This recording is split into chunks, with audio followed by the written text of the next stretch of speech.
set up here for number 17? 16? Yeah, this is number 17, yes. Episode number 17. If you're watching on YouTube, you get to see me and Ethan's handsome faces for the very first time here. We're making Um, it. yeah, We made it to yeah. YouTube. Maybe one day we'll have actual cameras too for some decent video quality. Also mics. Ethan has a mic. I'm still working on that. But Mine's a friendly mic, though. yeah. Today we're talking contenders versus pretenders in the MLB. Ethan's going to run through the NL. I'm going to run through the AL. After that, we're going to kind of just take a look around the league, what's happened during training camp. A few guys got signed, Dalvin Cook, Zeke. Talk about fantasy impact, how we think they'll impact the team as a whole. And then other than that, we got a top 3 Tuesday. Just might kind of shoot the shit after that. So, Yeah, it's kind of funny because we got into a strict routine and knowing what we're doing through 16 episodes, but now we're going completely virtual for this yeah. recording now. So it's a lot different, but just bear with us for now. So All right. Starting off here, I'm going to kind of run through the National League. I'll give you some teams. Some of them are pretty obvious, but there's also a lot of teams kind of on the bubble that are either fighting for a wild card spot or maybe would be leading another division if they didn't have such a good team. For the AL Central, we'll just start out here with the obvious one. The Braves, we know they're contenders. They're the best team yeah, in baseball, right? that one's very easy. Is Very there easy. much more to say? I mean, They just have been so consistent the entire year. It's absurd. yeah. Moving on for the Braves, who are murdering everyone and leading the NL East by a landslide. You obviously have the Marlins in third place and the Phillies in second place there. The Phillies are 10 games above 500, the Marlins 6 games. They've both been kind of playing 500 baseball for the last 2 weeks to like a month and a half. I know the Phillies are kind of a team that's like battle tested. We've seen them beat the Braves in the playoffs just last year. The Marlins are maybe a little bit younger. I would say they're probably not as well rounded as some other teams.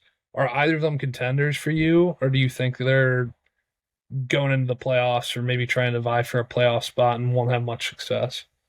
So I'm way more higher, obviously, on the Phillies, I think, because we saw it happen last year, and the roster turnover to this year is just about the same, if not maybe a little bit better. I think definitely have to just be aware that they're now kind of finding their legs. I know they struggled a lot at the beginning of the year. They got Harper playing first base. They're kind of just optimizing um, each positioning. And to be honest with you, I think the only real weakness of position for them is that left field spot. Like, I feel like they have pretty much most of the other positions covered. And then also, you got to also take into account maybe Trey Turner will finally get it going. Who knows? I think Yeah, just they've been without giving him really, the standing O's on the. They had like a weekend stretch where they were giving him standing ovations, and he actually played way better too, which was kind yeah, of crazy to see, yeah, especially no, in a for city sure. like Philadelphia. I mean, you expect just like boos and negativity Yeah, coming to them from those type of fans, but it was kind of cool to yeah. see. The Marlins, I don't think will make the playoffs. I don't think they're even in contention for wild card or even. I mean, actually, they're in contention as of right now. I don't think they'll pick it up. Thing is Sandy's also beginning to pitch a lot better, which is good for them too. Arise is great, but I mean, there's been a lot of critics with him saying, getting those hits is great, but it's not really good if you have the people behind you aren't really hitting you in. So, I mean, it makes sense. I don't understand why they haven't moved him to hitting third. It's kind of such an easy fix to do. I get you want a good leadoff guy, but I mean, if one of those two guys get on base, you're almost guaranteed a run. So you could also make Yeah, me the Marlins manager for that one. So for sure. Moving on to the Central, you kind of have 3 teams pretty much in the same boat. The Brewers have been playing pretty consistent, decent baseball for the last couple months. Obviously, the Reds were super hot for a while, but they've kind of cooled off. And the Cubs have just like come out of nowhere. I think they won what, 8 or 9 straight to kind of put themselves back in that division race. Um, I feel like all 3 teams are kind of similar as far as talent goes. Obviously, the Reds are a little younger, probably have a better future. Are any of them contenders for you? So the Cubs and the Reds are so weird to me because I feel like they've kind of been the same team throughout the entire year. I feel like they've had amazing hot streaks and then extremely low cold streaks. I mean, I think the Reds have been, a little bit more hot and cold. The Cubs have kind of fluttered a little bit over or under 500 for most of the year. I'd say it was more so under 500, but they've really picked it up. I mean, that race, they could even overtake the Brewers. One of those teams could even overtake the Brewers, standing at only 3.5 to 4 games out from them. Who knows? I mean, coming down the stretch of things, sometimes teams just kind of choke it. I mean, I for one am still so surprised at how the Cardinals, when what kind of season they had. I mean, Yeah. I it's mean, I don't know. I'm not really buying. I don't know if I'm really buying it. I mean, maybe if some team's really hot, I can maybe see the Cubs taking that wild card spot from the Marlins, but yeah. Truth maybe be winning the told, there's probably somebody out there who had a bet ticket that had the Mets, Cardinals, and Padres all winning their division, and Yep. all of them flopped this year. So, I It's mean, the most those are baseball thing ever. It's maybe the Yankees, but those three have got to be like the most disappointing teams in baseball this year. the Mets 100%. Mets The Mets, a 100%. million percent, just Most because of the most money payroll. You know what I most mean? money spent. It's the Yeah. most money spent. Moving away from the Central, because obviously the Cardinals have been in the basement of that division all season. The Pirates aren't playing. They had their March and April that they were really good for, but then since then they've been terrible. You have the Giants with a pretty commanding lead in the West. Or I'm sorry, the Dodgers with a pretty commanding lead in the West. They're up 9 games on the Giants, who are still 7 games above 500 and competing for a wild card. The Diamondbacks have pretty much floundered. They're below 500 now. I know they've had some injuries kind of sprinkled throughout the season, but it's the Dodgers division to win, and you're looking at a Giants team that will contend for a wild card. Who do you like as a serious World Series threat coming out of the West? I mean, you can never sleep on the Dodgers. It was so funny to me that at the break the Giants were, you know, or closer towards the break the Giants were at, a lead of the division. The D-backs were second, the Dodgers were third, and you just blink and this division is just it's And you know over. what? I think you said during, I don't know if it was our mid-season recap or kind of right when we got the podcast started, you said and you called it then and there. You're like, listen, the Giants are, or I'm sorry, the Dodgers are still winning this division, and you It's you couldn't have been more right. it's dude, it's unbelievable. Freddie Freeman is playing like an MVP. He's He's playing actually playing insane. himself. He's He's giving playing himself. Acuna a run for his money. Yeah, he is. He for sure is. They're 9-1 in their last 10 games. It's absurd. I think the Giants will 100%, and I can almost guarantee this. I think they will lock down a wild card spot. I think they've just played such consistent baseball this year, and usually those consistent teams who are pretty well rounded from a pitching to hitting perspective. Um, the Rogers brothers are pitching insanely well in the bullpen. They got Duvall, who has the most saves in the MLB. Yeah, he's I been. I think they have such a well-rounded team where I think they definitely will make the wild card. It's just about who's going to get that other spot. I mean, maybe looking at this now, I can see the Marlins potentially. Um, I think I think if the Marlins keep playing 500 baseball for the rest of the way, I don't think they're going to make it. I think some hot team's going to do it. I can also see one of the Cubs or the Reds making it as well. I think that's entirely a toss-up, but.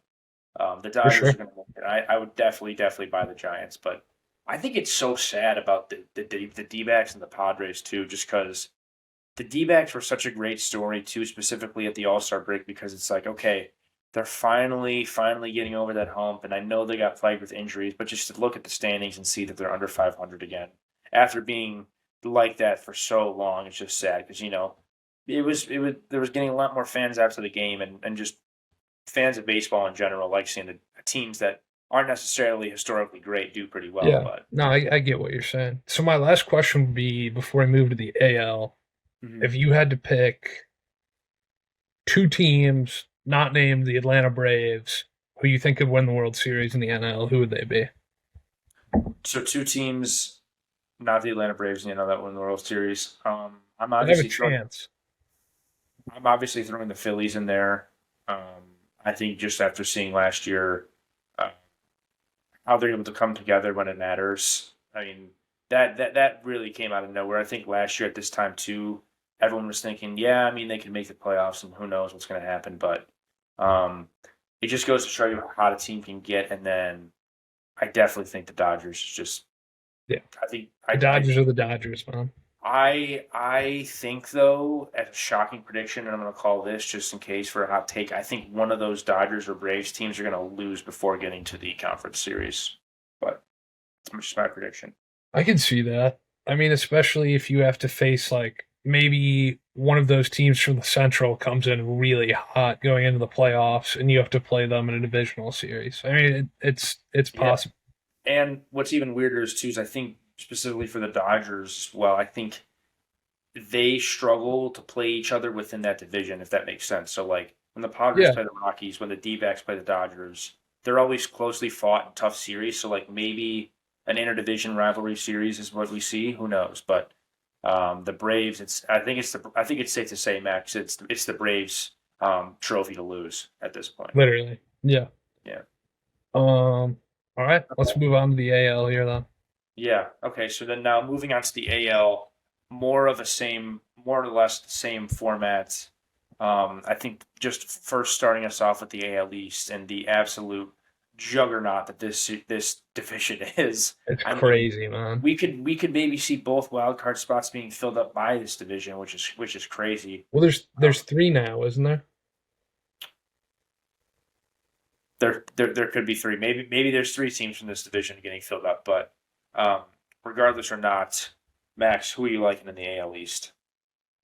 I mean, obviously Baltimore's been hot. Tampa Bay had a really bad stretch throughout July, but they've kind of been Yeah. playing a little bit better now. They stole, well, I guess they didn't steal because they should have won. They stole two from our Guardians, obviously, this past week or this weekend.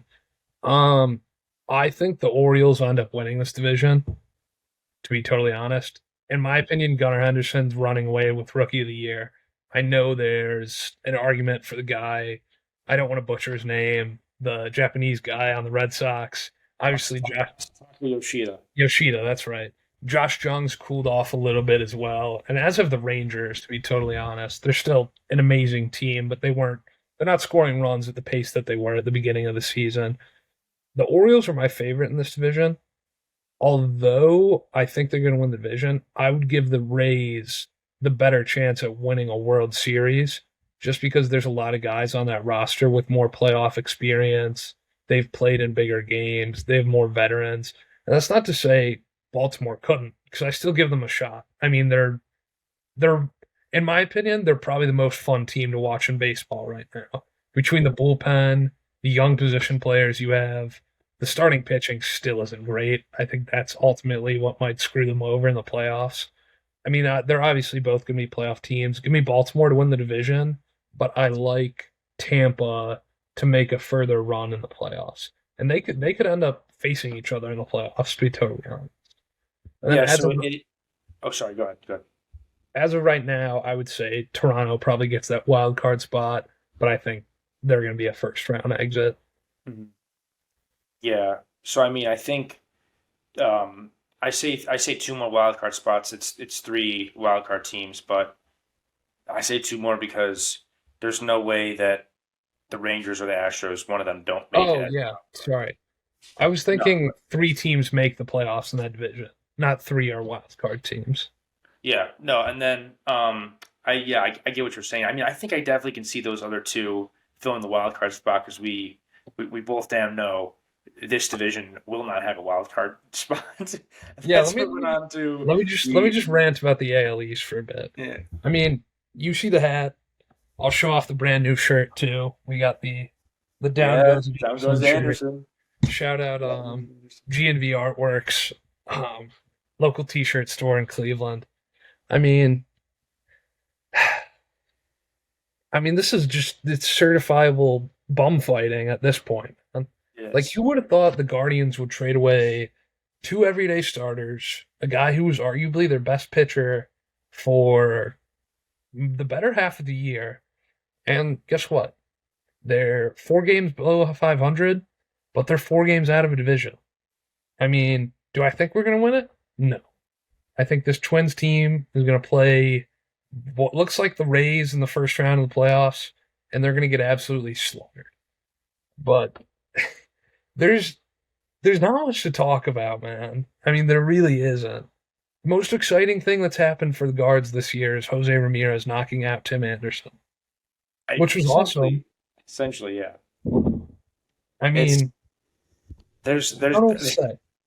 I don't know what to say. What do you want me there's to a say? I would put number two as Miguel Cabrera hitting his second home run of the season yesterday for the Tigers in this division. It's just the most boring division ever. It's Yeah. so bad. And I'll tell you what the craziest part is. It feels like we've played the Royals 40 times this year. We got another series against them this year before we close it out. I, the Royals are 39 and 81. That Hey, they're is, not as let's let's move on to the West so we can talk about the Oakland A's. I mean, that's what that's everybody's waiting for. yeah. So looking at this now, Max, obviously one of those top two teams is going to win. Oh, wait, one Is second. Backtrack. We're talking about World Series contenders. No one in the Central has a goddamn chance. I think I just had to say that so we could we could be done with the Central. I might go as far as saying I think if you made an all-star team with every team in that division, I still don't think they'd beat the Braves. I really don't think I would. I mean, who would be it would be half the Twins rotation plus like Okay. Bieber. So to be honest, I think it would be most of our bullpen. Add in Duran from the Twins. Okay, you'd have Luis Robert in center. Right field, I would put. I'm not putting Joey Gallo. Cole Calhoun, no. Yeah. Um, Outfield, I think I would put Listen, the fact that we can't Benintendi. the fact that we can't come up with anybody tells us that they wouldn't beat the Braves. Let's just leave it at that. Yeah. Wait. Let me finish this real quick. I would go Benintendi in left. Sorry, I put Kwan in left. I would put Benintendi in right field. Have the lefties go back and forth. Third base, obviously, I would have Jose. Shortstop, I'm gonna go. I'm gonna put Andres Jimenez at shortstop. I want actually no Correa. Sorry, Correa. Not Let me Bobby be Witt. Bobby Witt no Jr. no. Let me be objective. I'm putting Correa at shortstop. What about Um, where is he? What about this guy? no, Tim Anderson's not making the roster. Second base, I go Andres easily. First base, uh, yeah, Put Naylor out there. I'll take Andrew Vaughn. I'll take Andrew Vaughn. Over And then Naylor? I mean Naylor's injured as of right now, but yeah, if he's healthy, I'm obviously taking Naylor. And then catcher, I take Salvi. Salvi. That's a good call. I'm being honest though, that team's not beating the Braves. I'm going to be completely Nah, honest with you. they're just That not. team's not beating the Braves. They They're just really are not. Matt Olson and Acuna would probably hit more home runs than that entire lineup. I think Matt Olson might have more home runs than our entire lineup this year. I'm not gonna lie. He might. I Is he think still the leader, or did Shohei hit one? no. Olson just took the lead. Okay. I'm gonna actually check. Because I know Olson's at. I think he's at 42 home I runs. thought Or Shohei tied it's him again. 52. It's not No, 52. Olson's in first. Olson's in first with 43. I want to look at the Cleveland Guardians. I'm gonna guess we've hit probably 50 home runs this year. I How bet about we've hit like 62. Oh my goodness. Okay, well, 18. Okay, Ramirez has 18. Naylor has 15. I'm not going to count Josh Bell because he's not on our roster anymore.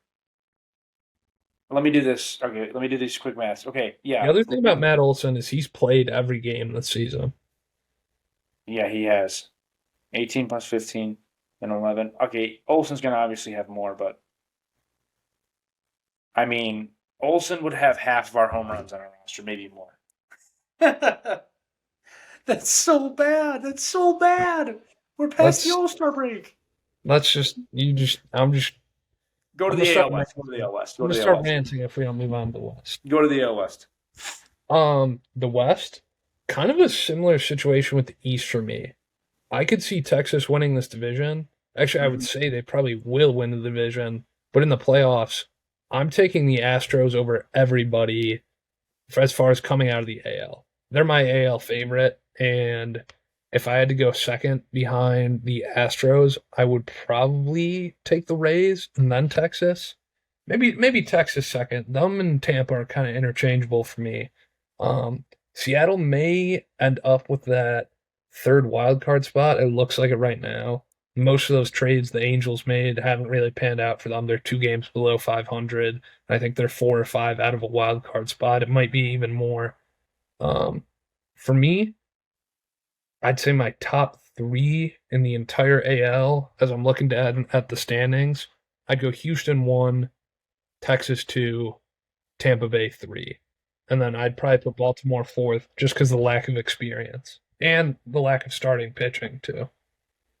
I can just envision like a Baltimore and Houston matchup in the playoffs. Like a second round matchup. I For can just sure. so see that. Yeah. Team who actually gotten better is the Mariners, even though they're kind of inconsistent.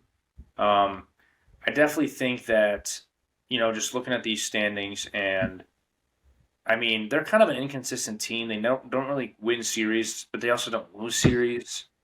I mean the Mariners might actually contend for a wild card spot. I mean, As of right now, I think they're third in the wild card race. yeah. So I mean, yeah, it's they're going to probably be trying to beat out the Red Sox for that. I honestly, with Oh how things no, look at right now, they're fourth, so they're 2.5 games out of Toronto. okay, that makes sense because then it would be Astros, Yeah, Blue Jays, and okay, yeah. It's okay, it's Rays, Astros, Blue Jays. Then Seattle has a half game advantage on Boston. yeah. So I mean, I don't know. Maybe I can't see it necessarily, but we'll see. Yeah, They're we'll playing better see baseball though. for sure. Playing better Absolutely. baseball. Yeah. Is that about all we got for the MLB? Yeah, yeah, yeah. All right. Moving on then. We got a few stories, few signings, some different stuff going around the NFL. I mean, I think I speak for both me and Ethan. We're ready for football to be Oh back. my God, so ready. Um, I have an admission. I've been on kind of a mock draft bender lately. I think I'm doing at least one a day. I did one today too. I did Um, one today as well. and the worst part is we don't even know where we're picking yet for our main No, leagues. So no, we it's do not. it's it's just completely pointless. It's an utter waste of time. But Essentially, yeah. with that being said, there was 2 running backs signed that'll have pretty big fantasy impact for the guys that are going to play above them. I'll start with Dalvin Cook to the Jets. What do you think the impact is immediately, just as a team? How good that offense will be? Does it change their record? Does it give them an advantage in a really tough division? And then on top of that, how does it impact Brees Hall's fantasy status for you? So I originally wasn't buying Brees Hall originally. I was kind of going to go to bed, resting easy, knowing I'm not taking that risk off of a season-ending injury last year. He was amazing production wise when he was playing. I think Dalvin will fill in. I think and play a pretty big role in their lineup. I know he's obviously injury prone. I can see Dalvin being like a third down back who's that little swing pass for Aaron. Yeah, Um, there could be I there don't could know. be a situation where Brees Hall and Dalvin Cook are both out for 3 weeks, and you've got Yeah. Zonovan Knight carrying the rock for Yeah. the New York Jets. No, it's yeah, 100%, 100%. I'm not gonna lie to you. I kind of think I can see like a 60-40 split between each other, not knowing who's playing more than the other. I don't think either running back's gonna dominate PT if both are healthy. Here's the thing, though. We could see, like, do you remember in like 2019 where there was that season where Kamara and Mark Ingram both had really, really good fantasy value? They So that, it could be the type of situation like that. You know what I those mean? Saints teams are so good, man. They're really good. They're so That was the Minneapolis Miracle year oh where wow. Diggs caught that pass over Marcus Williams, I think is his name. That was so sick. People don't talk about that enough, to be That was totally. amazing. Yeah. Um, So I have oh, I'm sorry, Zeke Elliott. I mean, if we're gonna talk about Zeke, I think to be totally honest, I don't know what type of role he has with that Patriots offense, man. Like he's just so old, bro. He's so old, especially for a running back. I think he's going to play the Damian Harris role. Just Um, goal line. They just give him yeah, inside the five. yeah, and I think that's why I'm not buying high on Ramondre anymore. I know I love Ramondre. He can run it so well. He'll rack up yards too. Like I think I'm not gonna lie to you. I think I would put Ramondre in top five of rushing yard running backs this year, potentially. See, I think what separates Ramondre for fantasy purposes is actually his pass catching.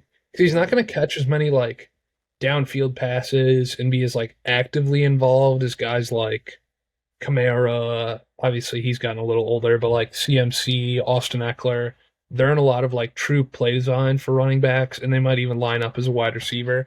I think what the value lies in for Ramondre is Bill Belichick does not trust Mac Jones to throw the ball downfield.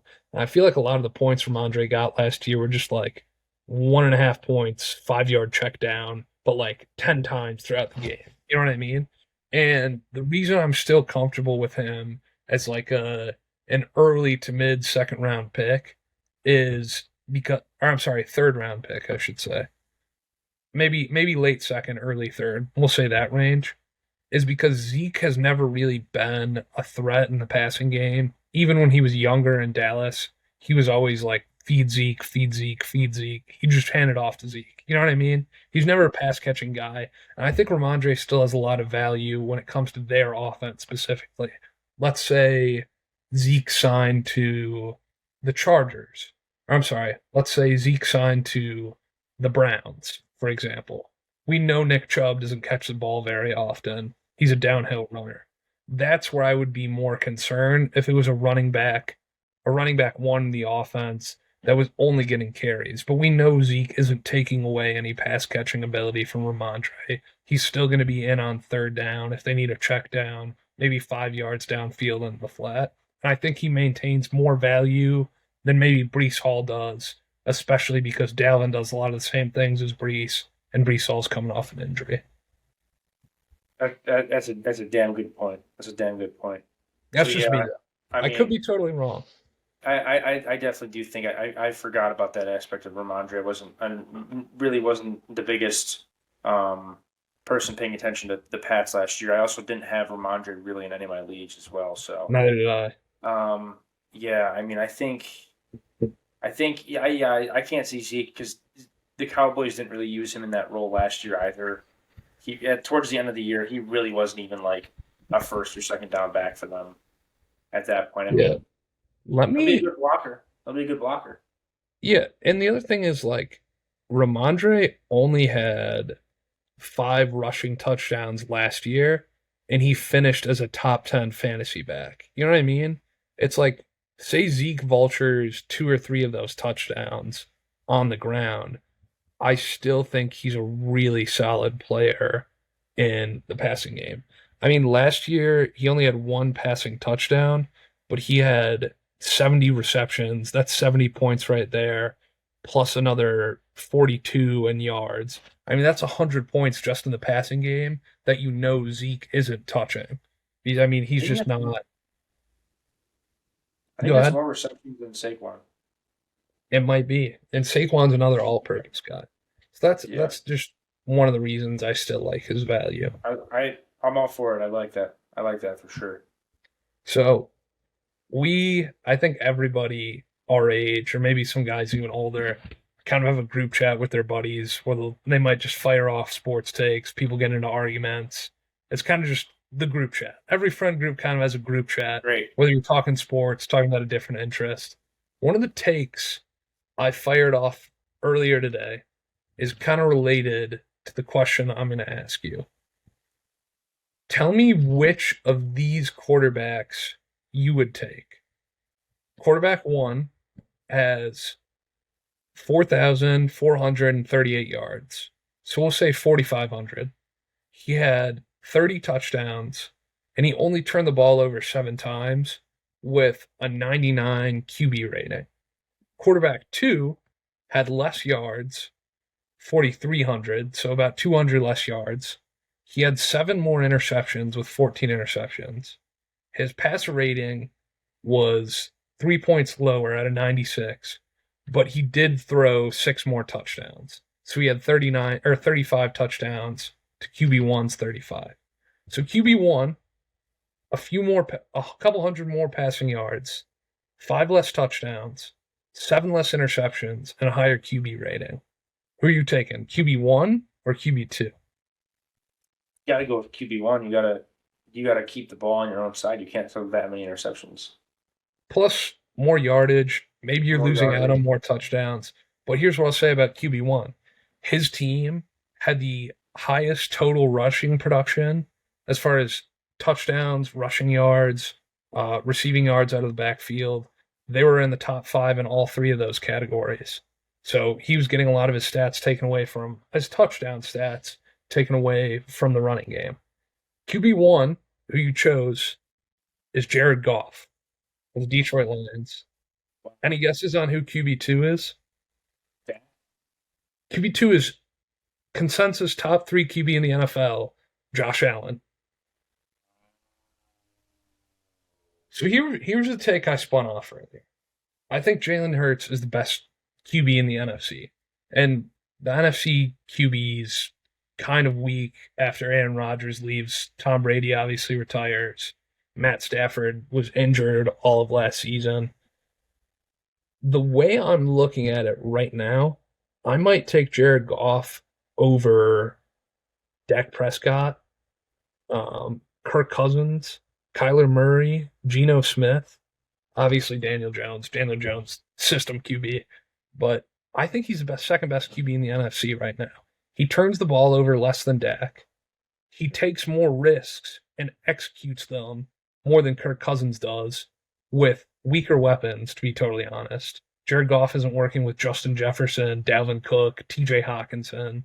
Last year he had Thielen and KJ Osborne, who was a really good wide receiver 3. Um, Obviously, Dak has CeeDee Lamb. He has Michael Gallup, Tony Pollard, Zeke, all those guys. Now Brandon Cooks too. Now Brandon Cooks, who's getting a little older.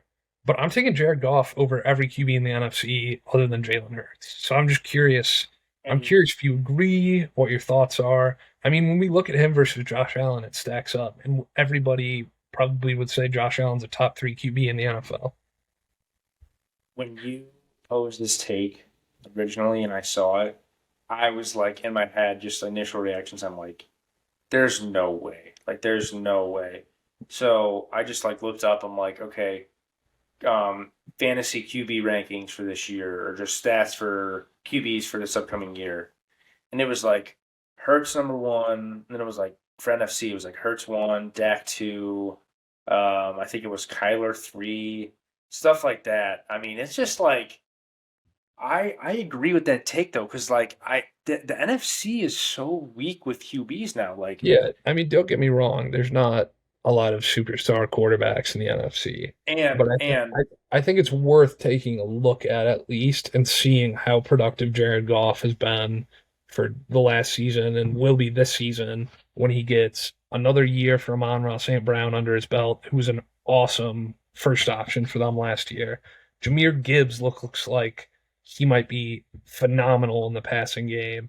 And you get Jamison Williams, who's a first round pick coming off, what does he have, 6 games, 8 games suspension? I think 6 or 8. Yeah. So I don't know. I think the weapons are there, and I like Jared Goff to have a really good season this year. See, I like that take so much because I was getting my haircut earlier, and I was talking to my barber. Me and my barber talk about the NFL because he's a Browns fan too in Dayton, and I told him about your take, and he was like, "That he's like, damn, dude." He goes, "I actually think I agree with that," and then because I literally was like, I was like, okay, let's run through each team in each division. That also reminds me, dude. I forget. I don't know exactly what it is. Is it the NFC South? Division's terrible. They don't have a star quarterback in that whole division. They don't have a No. star quarterback. each division has to have at least one star quarterback. I mean, there's not one good quarterback in that division. It's just absurd to me. Like Yeah. I'm not taking Ritter over Goff. I'm not taking Bryce Young over Goff. I'm not taking Derek Carr over Goff. I'm not taking Baker Mayfield. I'm not taking Kirk. I'm not taking Jordan Love.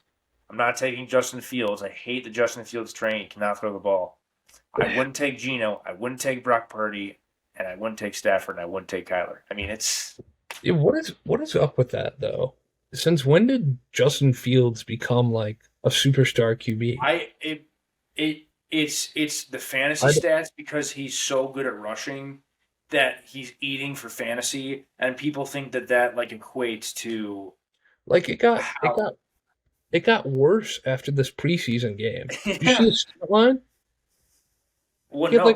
he had like 130 yards and two touchdowns on three passes, and his total air yards were like 2 yards. He threw two tunnel screens that went for touchdowns.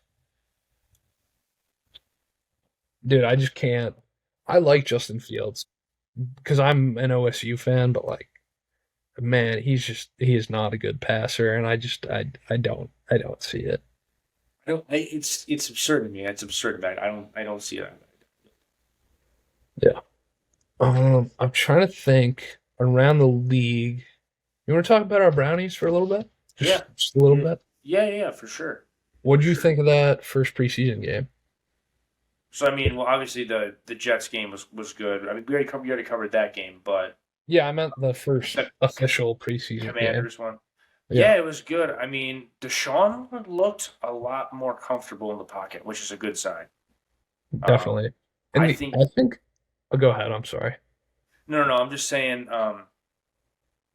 I didn't. So I didn't watch that. I didn't watch this one, but I saw clips. I read the stat lines and stuff. I was happy, of course, to see Deshaun get out there and just play well too.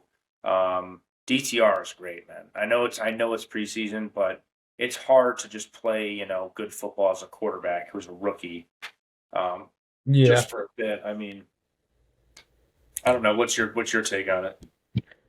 I'll be honest. I watched maybe the first two or three drives for each team.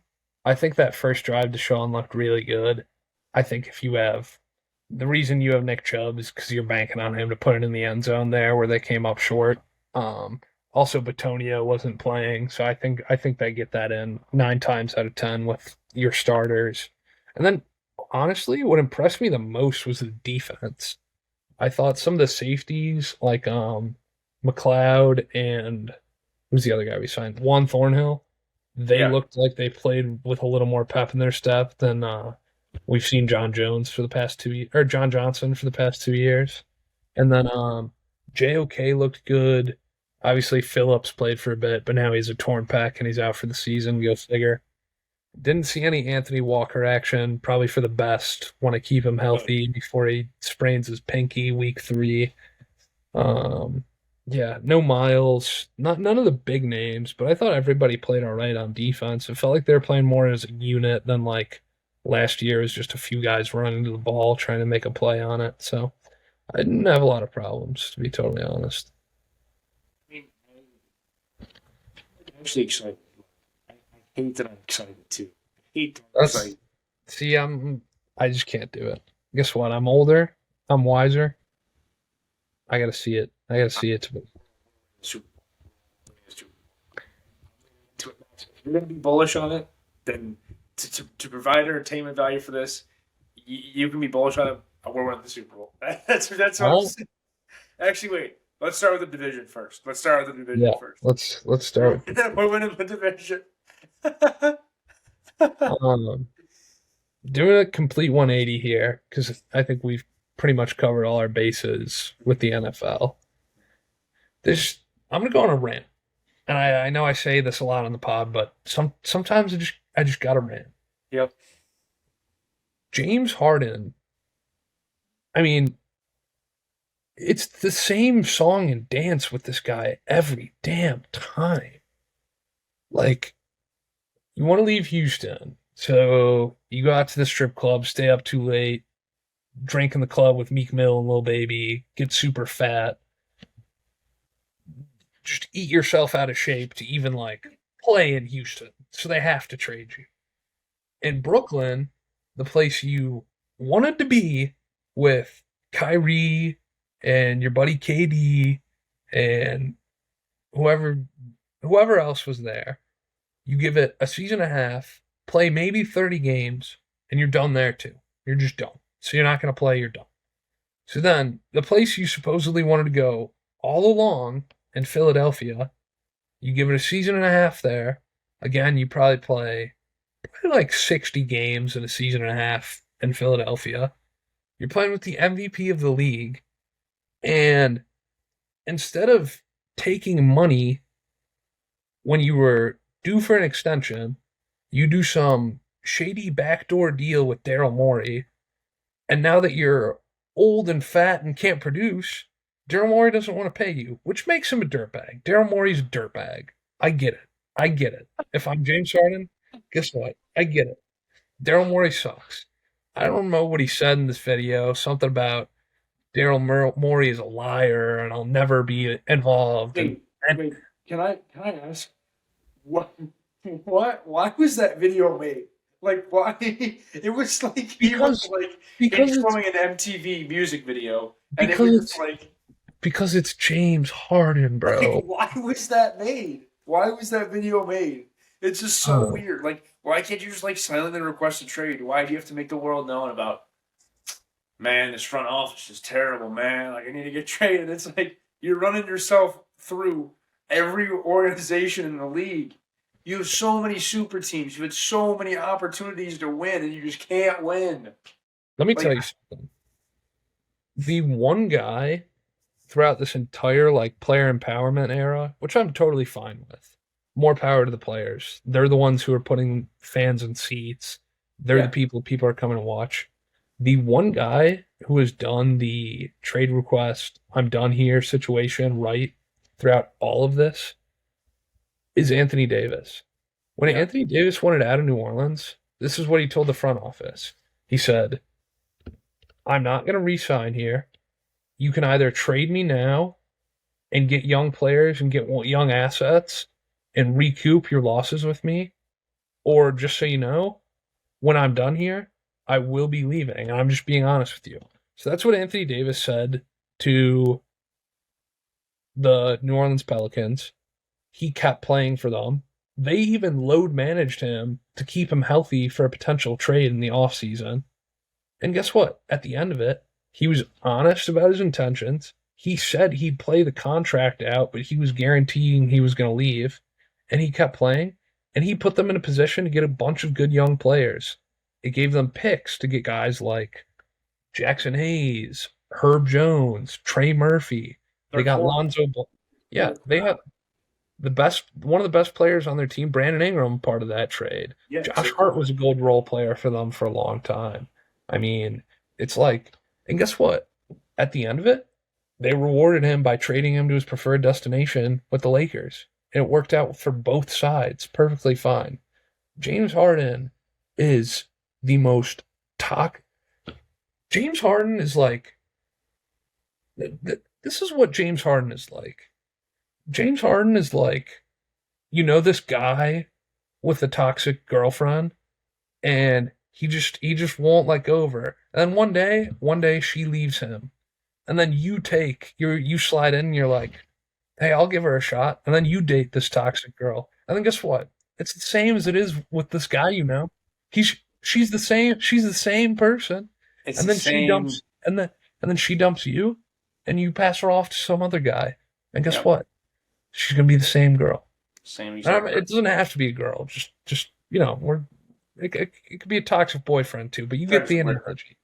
I But mean, let's it's just like say let's say that girlfriend slash boyfriend thinks that his or her value is so much higher than it actually is. no, but they're the problem. Let me tell you something. They You're are. the problem. James Harden, you are the problem. It's not Daryl Morey, man. It's you. It's James you. And I'm Harden. not trying to be negative. I'm not trying to be negative. I'm not trying to be negative on James Harden at all about it either. I really am not. It's like, dude, at some point you just got to snap back into reality and realize that's not how business works. That's not how champions are. Look at the stars of all the champions of if recent years. if James Harden and the teams he's been on were a real life relationship, they should all end up on the Jerry Springer show. That's, James, James, you are not the father. oh, he's the Oh, worst. that's so What's the good. one meme? What's the one meme? Oh, he can't keep getting away with this. But yeah, Oh, I had to say my piece. So, It- anyways, it's Tuesday. So that means we got top 3 Tuesday. I'm gonna let you go first. I'm gonna let you go first. So I'm going to be going with my first for my top 3 Tuesday. My first option, and this is going to be for top 3 firsts. So this could be a wide variety of categories. First, my option is going to be, ooh, it's a brisk day outside. It's about Sunday morning. The leaves are falling. It's cold outside. Next thing you hear is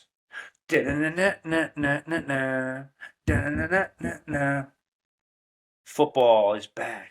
The very first day of football, the very first Sunday of football is going to be my first selection. I think that day last year, I woke up at probably 8 a.m. and I think I watched Get Up, the Get Up the NFL show. I think I watched that, and then it turned into like the Sunday NFL Access or whatever. Yeah, I just yeah, watched yeah. the entire pre-show before that, and I think that it's just electric the first day of football season. It's just officially back. Next, I'm going to go with first day of school. I know this might be a hot take. This might be a hot take I because would say the first day of school is better than the last day of school. it is. You are excited. You're motivated. You get your clothes laid out with your shoes and your socks laid out the night before about what your first outfit's going to be. You get a reunion with all those people that you didn't get to see over the summer. I think it's just fantastic. And I would have said first day of summer for my last one, but first day of summer when you get older is a little mediocre. But like when you were in like grade school, high school, it was electric. And then now for my top 3 Tuesday. And honestly, this is kind of, I guess you would say this is kind of, I don't know. I don't really know how to describe this one. This one I would say is more so of the random topics, but sorry, I messed up. I'm gonna go with my last topic. Is gonna be that first day of fall. As weird as it is to sound, I don't know. When Max, you're talking about the first day of hoodie season, I believe. yes, that for sure. When you step outside and you realize you're like, oh, I can wear a hoodie right now. That day is absolutely electric. And I don't know about you, Max, but I'm a cold weather person. I don't like warm weather as much for me personally, but that's just me. But yeah, it's my top 3 Tuesday. Yeah. My top 3 Tuesday is going to be a little different today. My top 3 Tuesday is going to be top 3 NFL coaches that look like used car salesmen. I Number 3, can you pull up pictures for the video recording? can throw them in. Okay. It'll be on the recording when we get there. Number 3 is going to be Arthur Smith. Arthur Smith looks like you would pull up to a Hyundai dealership and he would try and get you to sign a lease on an SURV or whatever they got in stock, whatever's new that year. He's just Arthur Smith kind of looks like he would just be like one of your friend's dads, if that makes sense. You know what I He's, mean? he's the dude that waking up in the basement, walking upstairs, and he's chefing up some eggs. Absolutely. Number 2 on this list is gonna be who was it?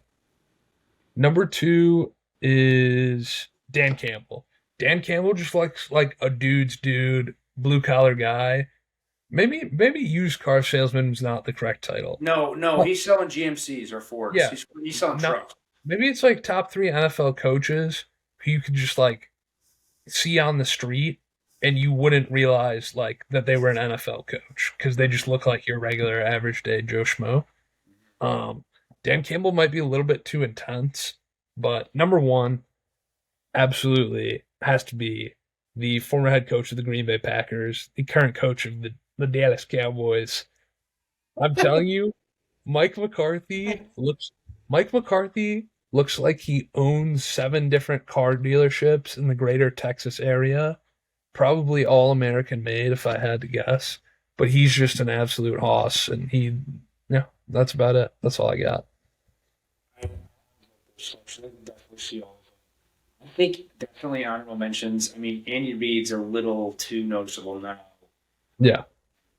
Oh, Brian Dable as well. Oh, Brian I should have swapped Dan Campbell and Brian Dable. Brian Dable Brian was a huge Dable. I mean, tell me you couldn't see like Brian Dable on like a Serpentini Chevrolet billboard and not even like blink an eye. He's the guy. I would put Brian Dable to swap him with the Misty Makes Them Pay borders, like the signs. Literally. Brian Dable on there. Brian Dable could be like on your local like power washing commercial on TV and you would have no idea. He could be a jackpot trades guy. Absolutely. He could be the local handyman. Anyways.